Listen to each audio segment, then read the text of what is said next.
এবছর ব্রাজিলের জার্সিতে আর খেলা হচ্ছে না নেইমারের। চোট কাটিয়ে মাঠে ফিরলেও বছরের শেষ আন্তর্জাতিক বিরতিতে বিশ্বকাপ বাছাইয়ের জন্য ঘোষিত ব্রাজিলের স্কোয়াডে জায়গা হয়নি তার। এছাড়া এই দলে জায়গা হয়নি তরুণ স্ট্রাইকার এনরিকেরও। বিশ্বকাপ বাছাইয়ের ম্যাচে 14 নভেম্বর ভেনেজুয়েলার বিপক্ষে মাঠে নামবে ব্রাজিল। এরপর 20 নভেম্বর পরের ম্যাচে উরুগুয়ের মুখোমুখি হবে সেলেসাওরা। এই বছর নভেম্বরের পর ব্রাজিলের আর কোনো ম্যাচ নেই।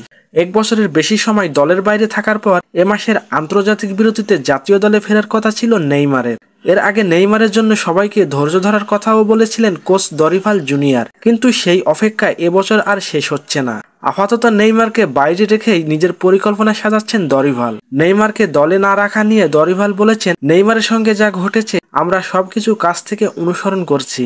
বিশেষ করে ব্রাজিলের হয়ে খেলার সময় তার চোটে পড়ার ঘটনার পর থেকে গত 2 মাসে 2-3 বার তার সঙ্গে আমার কথা হয়েছে। আমরা সবাই তার উন্নতির ব্যাপারে মনোযোগী। সে পুরোপুরি সেরে উঠেছে, কিন্তু মাঠে সে খুব কম মিনিটই পেয়েছে, এটা বড় একটি কারণ। আমরা পরের বার তাকে ফেরানোর জন্য প্রস্তুত থাকব, সেও প্রস্তুত থাকবে।